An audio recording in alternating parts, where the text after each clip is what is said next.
Bonjour et bienvenue dans cette série sur les 5 choses qu'un chrétien doit faire, 5 parmi beaucoup d'autres, mais 5 choses fondamentales et particulièrement aussi en tant que nouveau converti.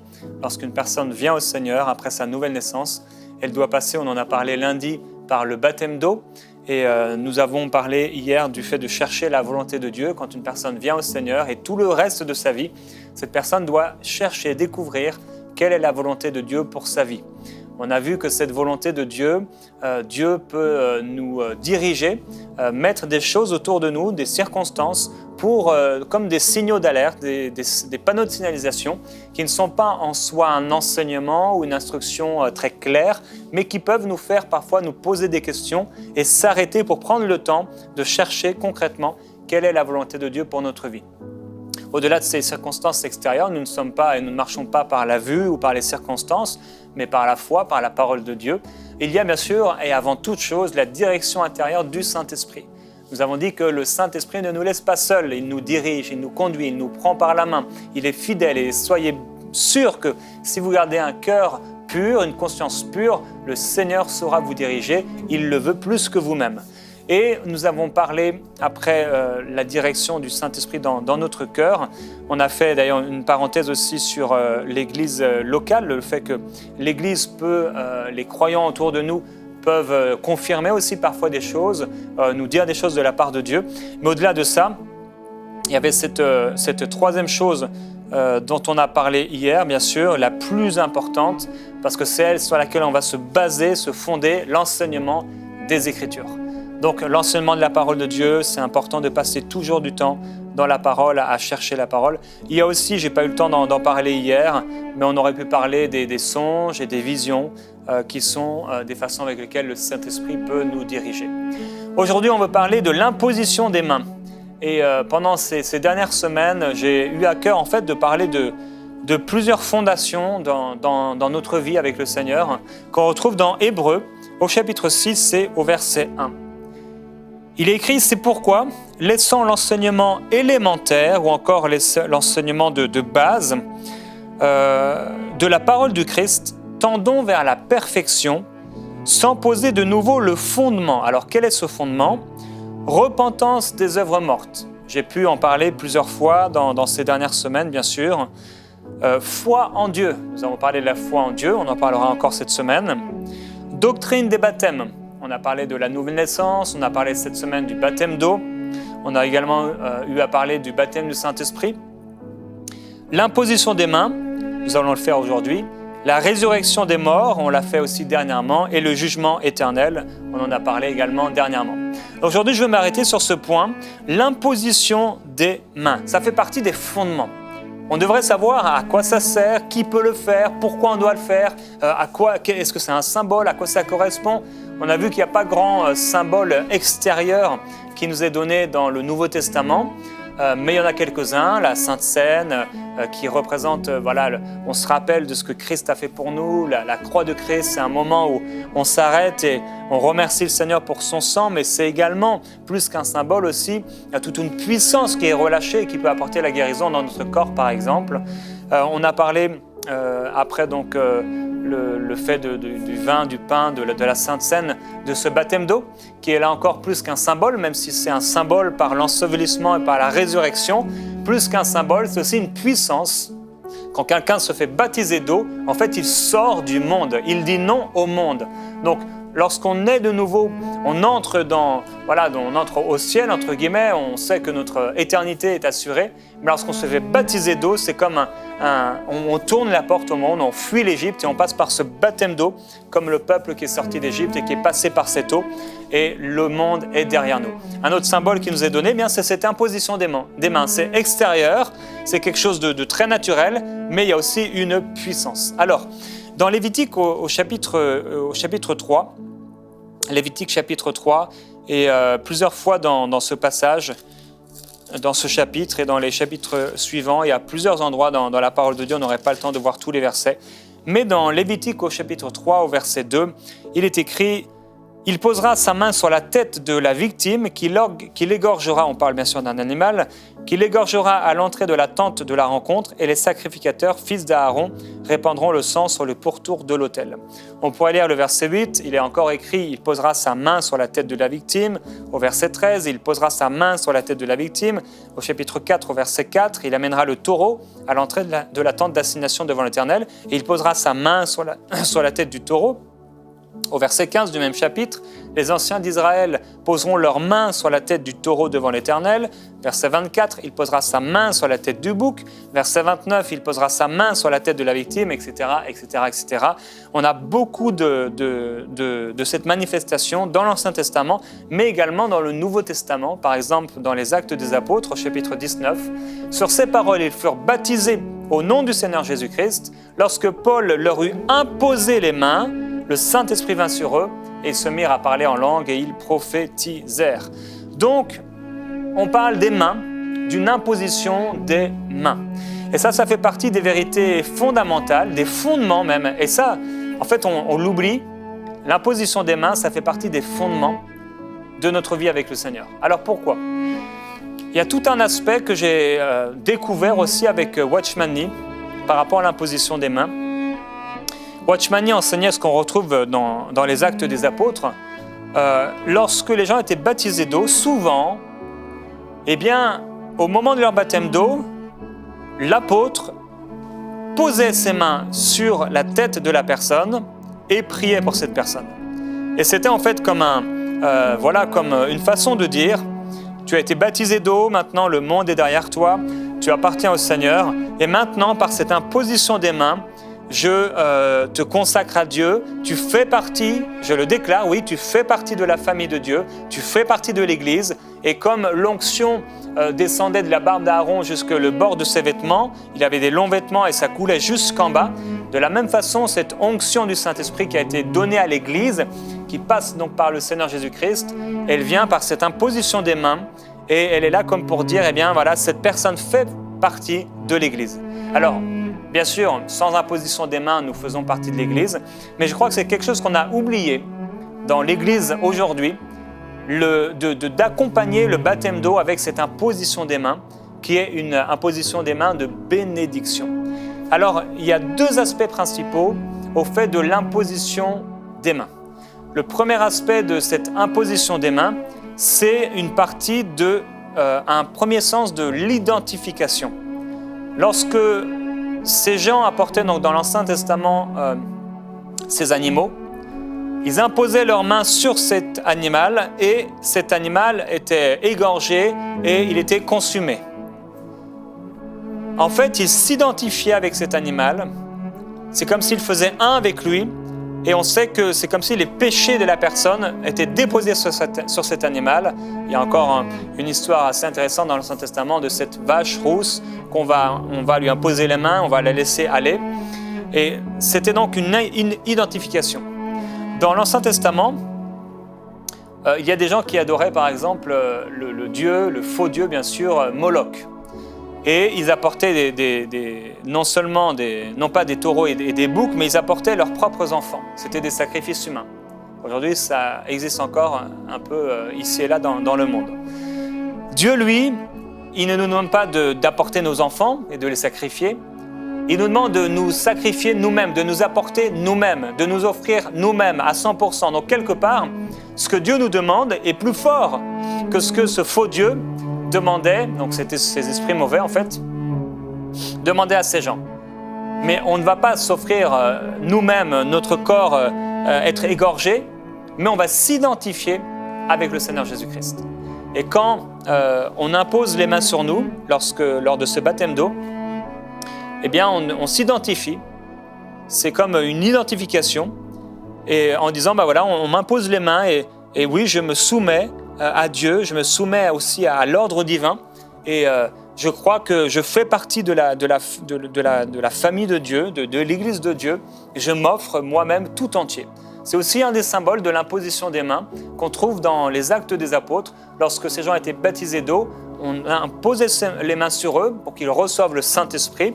mais aussi en posant les mains sur eux. C'était comme pour dire quelque part, bien, vous faites partie de la famille de Dieu, vous faites partie de l'Église de Dieu, et il y avait une identification, voilà, Seigneur, je m'apporte, comme ce taureau qui était apporté, je m'apporte à toi, et me voici devant toi. Donc ça, c'est un premier aspect dont on ne parle pas forcément souvent. Et il y a un deuxième aspect plus connu, c'est celui de la transmission des bénédictions. Lorsque on impose les mains à quelqu'un ou lorsqu'on nous impose les mains, il y a une transmission de bénédictions. Les patriarches de l'Ancien Testament connaissaient bien ces choses. Que ce soit Abraham, Isaac, Jacob, ils ont pu ici et là imposer leurs mains pour transmettre une bénédiction. Et c'est quelque chose de naturel, ça se fait avec nos mains, on peut ne pas ressentir quoi que ce soit, mais quand c'est fait dans la foi et inspiré par le Saint-Esprit, ça porte toujours du fruit.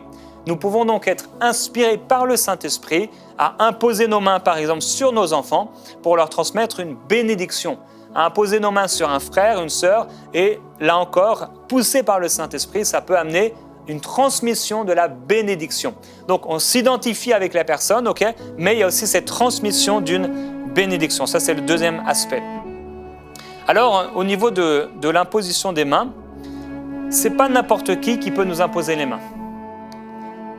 Il y a eu des excès par rapport à l'imposition des mains. On sait qu'il y a des gens qui ne sont pas sauvés, donc ils font partie de groupes ésotériques, philosophiques, religieux, on va dire, spirituels, et qui s'imposent les mains les uns aux autres. Alors pour eux, ce n'est pas des bénédictions qui se transmettent, on le sait, même si parfois ça peut avoir l'apparence d'un ange de lumière, c'est des choses sataniques et c'est des choses qui sont mauvaises. C'est pour ça que dans une réunion, ou si vous arrivez dans une église locale ou quelque part, ce n'est pas n'importe qui peut vous imposer les mains en vous disant ouais, « je sens que je dois vous imposer les mains ». On ne se laisse pas imposer les mains par n'importe qui. Maintenant, il ne faut pas avoir peur.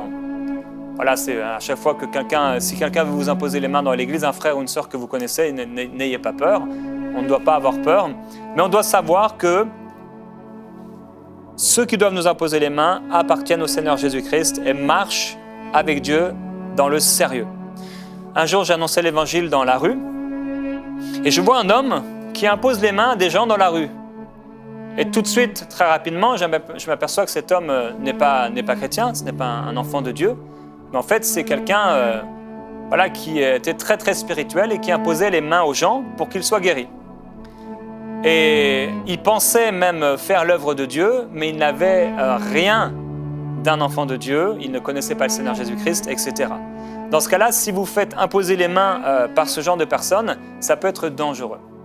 Et tout à l'heure, on va prier également, si on vous a imposé les mains et depuis qu'on vous a imposé les mains, il se passe des choses bizarres dans votre vie, on va contrer ça dans le nom de Jésus-Christ. Pour ne pas oublier, j'aimerais le faire maintenant en fait, si dans votre vie, on vous a imposé les mains, quelqu'un vous a imposé les mains, ce n'était pas forcément dans une église, c'était peut-être dans la rue, peut-être dans une maison, et depuis il y a des choses, peut-être vous avez mal à la tête, vous sentez que votre tête est comme dans un étau, vous faites des cauchemars, etc. Maintenant on va prendre autorité contre ça et ça va s'arrêter, non pas à cause de moi, non pas à cause de nos propres forces, juste à cause du sang de Jésus-Christ. C'est pourquoi au nom de Jésus-Christ, je viens maintenant délier cela. Alors que vous avez été liés par cette imposition des mains, je viens maintenant délier ces choses au nom de Jésus-Christ et déclarer que vous êtes libres maintenant. Toute arme forgée contre vous est nulle et sans effet. Toute imposition des mains qui a été faite inspirée par des mauvais esprits, au nom de Jésus maintenant, c'est brisé. Recevez la délivrance au nom de Jésus. Il y a plusieurs personnes, vous recevez la délivrance. Une femme, maintenant, vous êtes en train de vomir et simplement vous recevez une délivrance par cela. Vous êtes libre maintenant, c'est terminé. Les cauchemars, c'est terminé. Cette tête, ces pressions-là où vous avez l'impression de devenir fou, c'est terminé. Au nom de Jésus-Christ. Amen. Gloire à Dieu. Donc c'est vrai que dans certains cas, il y a malheureusement ce genre de choses qui peuvent arriver, qui ne sont que des imitations du véritable. L'imposition des mains est biblique. Donc on a vu jusque-là que nous pouvons imposer les mains à quelqu'un et c'est une identification avec la personne et c'est également une transmission de bénédiction. Mais lorsqu'elle est faite par des personnes qui ne connaissent pas le Seigneur avec des mauvais intérêts, des mauvaises motivations, ou alors simplement dans un esprit d'erreur, ça peut provoquer des mauvaises choses. Un point important par rapport à l'imposition des mains ou à notre type de cas, c'est l'imposition des mains pour la guérison. Je voudrais en parler parce que oui, nous pouvons pratiquer l'imposition des mains pour la guérison. Dans Marc au chapitre 16, on a été dans ce passage hier, Marc chapitre 16, verset 18. Il est écrit « Ils imposeront les mains aux malades et les malades seront guéris ». Donc, c'est quelque chose qu'on peut faire encore aujourd'hui. Imposer les mains aux malades et ils seront guéris. Dans Matthieu chapitre 19 au verset 13, on trouve Jésus ici. Là, c'était dans la transmission de bénédiction. On amena auprès de Jésus des petits enfants afin qu'il leur imposât les mains et pria pour eux. Mais les disciples les repoussèrent. Mais Jésus les prit dans ses bras, les bénit en leur imposant les mains. On peut donc imposer les mains pour apporter une bénédiction. Dans Marc au chapitre 6, verset 5, il ne put faire là aucun miracle, si ce n'est qu'il imposa les mains à quelques malades et les guérit. Marc chapitre 8, verset 23, il prit l'aveugle par la main, le conduisit hors du village, il mit de la salive sur les yeux, lui imposa les mains et lui demanda s'il voyait quelque chose. Dans Luc au chapitre 4 et verset 40, après le coucher du soleil, tous ceux qui avaient des malades atteints de diverses maladies les lui amenèrent. Il imposa les mains à chacun d'eux. C'est intéressant, parce qu'en fait, on s'aperçoit que Jésus a imposé les mains des centaines de fois, à des centaines de personnes. Il les guérit. Dans Luc au chapitre 13, verset 13, « Et il lui imposa les mains », toujours en parlant de Jésus. À l'instant, elle se redressa et glorifia Dieu. Alors c'est assez particulier ici, parce que je pense que c'est peut-être le seul passage où on voit Jésus imposer les mains à une personne qui est possédée.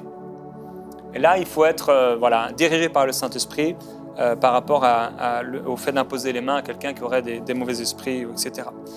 Acte chapitre 9, puisque ça continue après le Seigneur, il a vu en vision un homme du nom d'Ananias qui entrait, qui lui imposait les mains afin qu'il recouvrât la vue. Acte chapitre 28, verset 8, le père de Publius était alors au lit, malade de la fièvre et de la dysenterie. Paul s'étant rendu vers lui, pria, lui imposa les mains et le guérit. Alors on a peut-être oublié l'importance de l'imposition des mains. Si vous appartenez au Seigneur Jésus-Christ, comme moi, eh bien, vous pouvez imposer les mains sur les malades autour de vous. C'est une façon de faire que Dieu nous a donnée. Par exemple, on trouve dans le Nouveau Testament une fois, mais on retrouve plusieurs fois cette image dans l'Ancien Testament avec l'huile. On peut imposer les mains à un malade avec de l'huile, c'est là encore un symbole qui est donné, une image, mais on n'a pas forcément toujours besoin d'huile, on peut imposer les mains. Donc, comment on impose les mains ? Bien, si je devais imposer les mains à mon iPad, eh bien, j'imposerais les mains comme ça. On pose nos mains. On peut poser les mains sur la tête, comme dans l'Ancien Testament, et c'est certainement la meilleure façon de faire. On peut aussi poser nos mains sur les épaules. Si bien sûr on impose les mains à une personne qui n'est pas de notre sexe, on doit faire attention, on pose nos mains. Ça m'est arrivé une fois lorsque j'étais dans un parc aquatique, donc tout le monde était en maillot de bain. J'avais à cœur d'annoncer l'évangile. J'étais dans un endroit où les gens s'étaient blessés. Il y a une femme qui était blessée, qui était musulmane, elle était en maillot de bain. Bien sûr, j'ai fait attention et j'ai juste posé le bout du doigt sur son épaule. Et par la grâce de Dieu, elle a été guérie. Donc, ce n'est pas vraiment dans la façon de faire, on a cette image de l'imposition des mains, mais même avec le bout du doigt, le Seigneur peut agir. Donc, je voudrais vous encourager à vous ouvrir à cette imposition des mains dans votre propre vie pour les gens qui sont autour de vous. Il y a des gens qui sont malades autour de vous et vous pouvez leur apporter la guérison. Cette imposition des mains, je crois qu'elle est utile déjà devant Dieu, parce que c'est un principe, mais elle est utile aussi pour la personne qui la reçoit, parce que la personne a souvent besoin de quelque chose de physique. Mais elle est aussi utile pour celui qui la donne, qui la transmet. Je ne viens pas seul, Dieu m'a donné cet outil de l'imposition des mains et je transmets quelque chose. Vous avez quelque chose à transmettre en tant qu'enfant de Dieu. Et j'aimerais prier pour ça, aujourd'hui, que dans les prochains temps, les prochains jours, lorsque vous allez voir un malade autour de vous, dans la rue, quelqu'un même qui ne connaît pas le Seigneur, vous puissiez lui imposer les mains et voir la guérison se manifester. Alors on va passer un temps de prière maintenant par rapport à l'imposition des mains. Alléluia. Seigneur, je veux te remercier pour ta parole.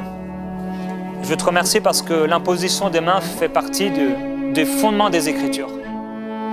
C'est même quelque chose d'élémentaire. Et aujourd'hui, tu nous apprends et tu nous rappelles que cette imposition des mains peut être faite accompagnée du baptême d'eau. Par un responsable, un apôtre ou un pasteur, pour nous dire qu'on fait partie de l'Église, pour nous donner une bénédiction, pour nous transmettre une onction. On réalise aussi, ta parole le dit, lorsque l'apôtre dit « N'impose pas les mains avec précipitation » quand il s'agit de transmettre un don. Et Père, je veux prier pour les personnes à qui on a imposé les mains et ce n'était pas le bon moment. Ce n'était pas de la bonne façon. Il y avait un mélange. Je prie pour toutes les personnes à qui on a transmis un mélange. Il y avait des personnes mal intentionnées, ou il y avait des personnes qui étaient dans un esprit d'erreur, des gens qui se faisaient passer pour des chrétiens et qui ne l'étaient pas. Des gens qui étaient des chrétiens, mais qui sont tombés dans des hérésies, dans de la manipulation.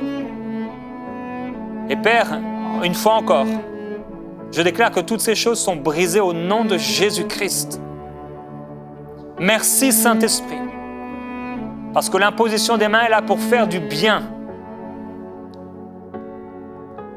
Et je veux te remercier, parce que tu l'as voulu ainsi. Père, comme Jacob a pu utiliser cette imposition des mains pour transmettre une bénédiction, nous voulons nous aussi pouvoir transmettre des bénédictions par nos mains. Tu ne nous as pas laissés sans outils. Tu ne nous as pas laissés sans rien. Nous avons des choses à transmettre.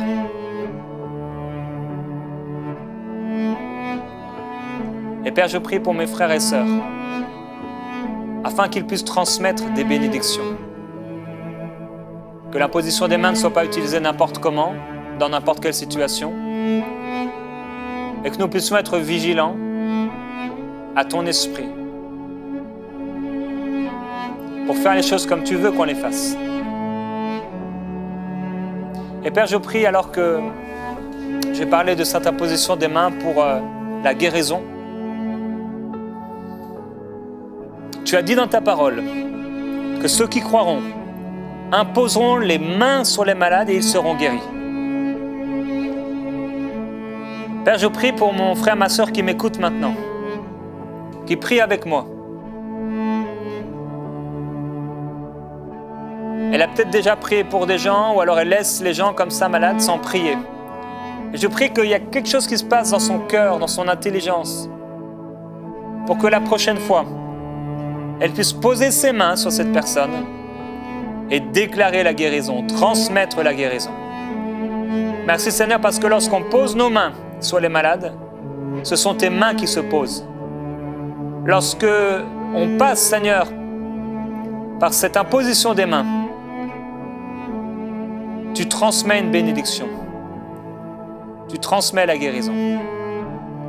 Alors Père, je veux prier que dans les prochains temps, tu nous permettes de mettre en pratique ce que nous avons entendu. Priez pour cela. Demandez au Seigneur, Seigneur, permets-moi de mettre en pratique ce que j'ai entendu. Alors que je vais rencontrer un malade, par l'imposition des mains, je vais m'identifier à ce malade, mais je veux aussi transmettre la guérison, transmettre la bénédiction. Demandez au Seigneur dans la prière maintenant, fais de moi une flamme de feu. Je ne veux pas être tiède, je ne veux pas être froid. Je veux être bouillant. Et je veux aller avec la force que tu me donnes. Je veux obéir à ta parole. Je vais vous laisser maintenant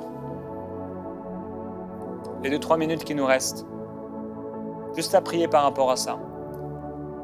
à demander au Saint-Esprit de vous éclairer par rapport à ce fondement de l'imposition des mains, à demander au Saint-Esprit de vous diriger dans les prochains jours et à demander au Seigneur la hardiesse pour pouvoir le faire, même à des gens que vous ne connaissez pas.